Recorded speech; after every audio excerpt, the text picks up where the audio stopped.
Bonjour et bienvenue dans le décryptage de la rédaction de Radio Taïwan International, un décryptage qui vous est présenté par Florian Dai, dans lequel nous allons poursuivre cet entretien avec Chen Li-Chin, la directrice de l'Union nationale des associations d'infirmiers et infirmières de Taïwan.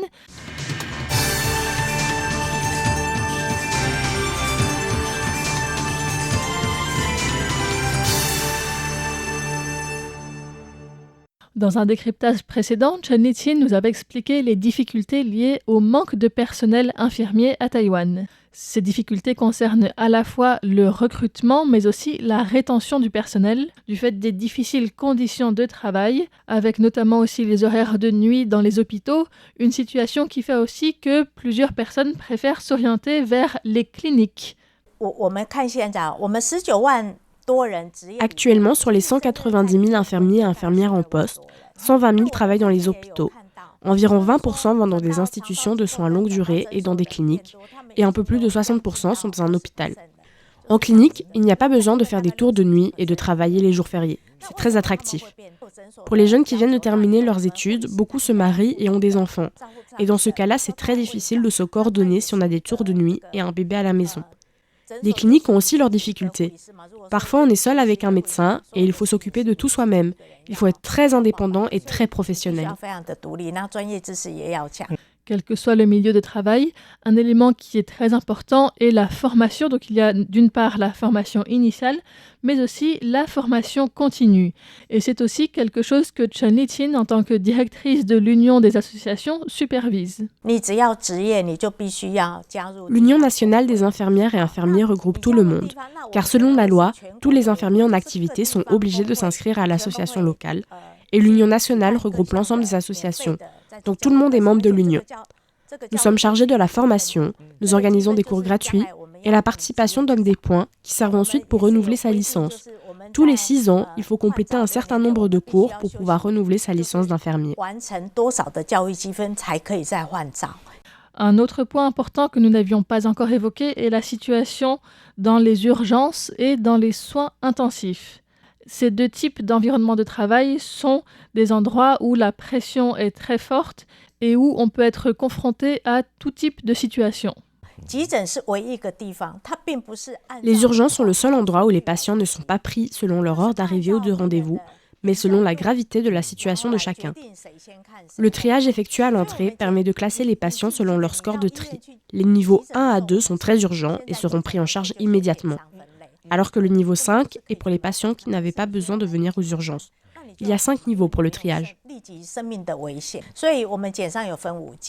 Bien que les frais de consultation dans les urgences soient plus élevés qu'en hôpital, ou c'est aussi plus élevé qu'en clinique, qui est le moins cher, eh bien, il arrive que des gens aillent directement aux urgences, même quand ils ne sont pas en situation d'urgence, en fait. Et ça, c'est aussi un problème puisque ça contribue à encombrer des services. Parfois, des gens qui se disent très occupés viennent aux urgences alors que ce n'est pas urgent, mais c'est leur seul moment de libre. J'en profite pour conseiller à tout le monde, si vous ne vous sentez pas bien, d'aller voir un médecin dès que possible et de ne pas attendre d'avoir juste un moment pour aller aux urgences.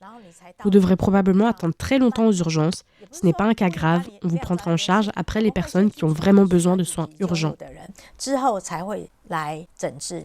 Quand il y a beaucoup de monde aux urgences, ça peut faire un bouchon très rapidement. Et c'est aussi parfois parce qu'il y a des patients qui devraient être hospitalisés, qui n'ont pas de chambre disponible parce qu'il y a un manque de personnel et qu'il n'est pas possible d'accueillir plus de patients. Et donc ces personnes-là se retrouvent chez elles ou après aux urgences si la situation se détériore. Donc pour résoudre le problème de congestion des urgences, il faudrait commencer par s'assurer qu'il y ait suffisamment de places disponibles pour les hospitalisations. Depuis le 1er novembre, pour résoudre le problème de la surpopulation des urgences, nous avons instauré un système à l'essai dans les 6 supermunicipalités, avec la mise en place d'un centre de traitement des urgences de catégorie 3, 4 et 5, qui ne sont pas des urgences vitales ou très sévères. Si c'est une condition pour laquelle vous pourriez aussi aller en clinique, alors c'est probablement dans ce centre d'urgence légère que vous devriez aller, plutôt qu'aux urgences des grands centres hospitaliers. Chen Li-Chin explique que si vous n'êtes pas sûr de quelle est votre catégorie, vous pouvez vous demander si c'est plutôt une fièvre, une douleur qui n'est pas trop forte, un problème chronique que vous connaissez bien.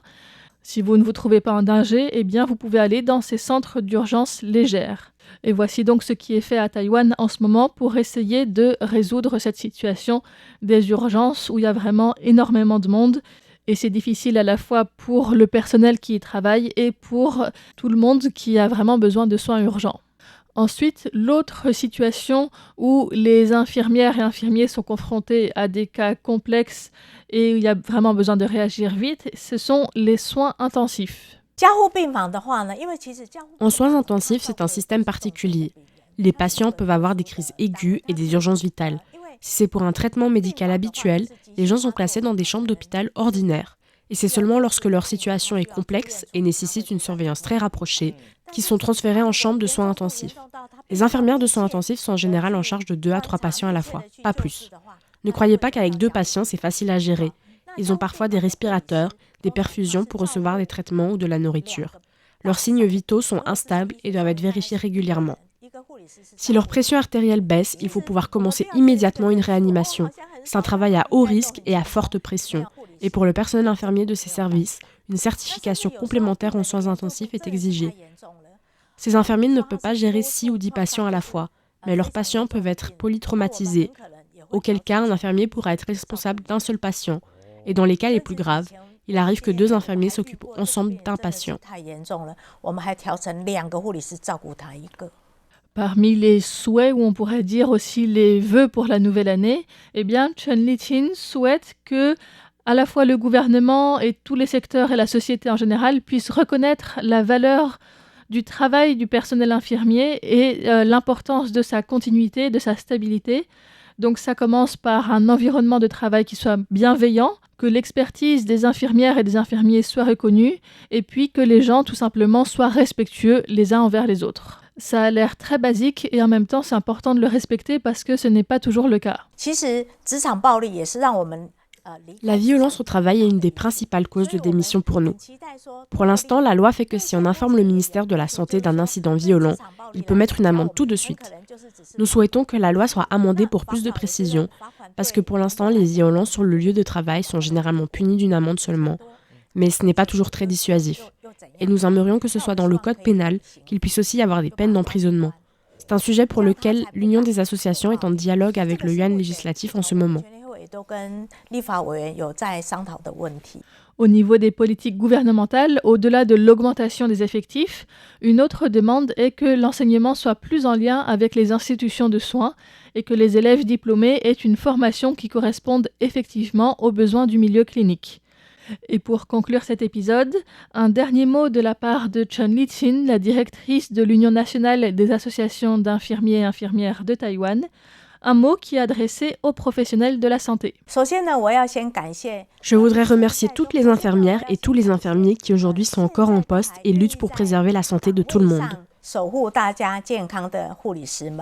Et c'est sur ces mots que je vous quitte en vous souhaitant de très belles fêtes de fin d'année. C'était une émission présentée par Florian Dai pour Radio Taïwan International.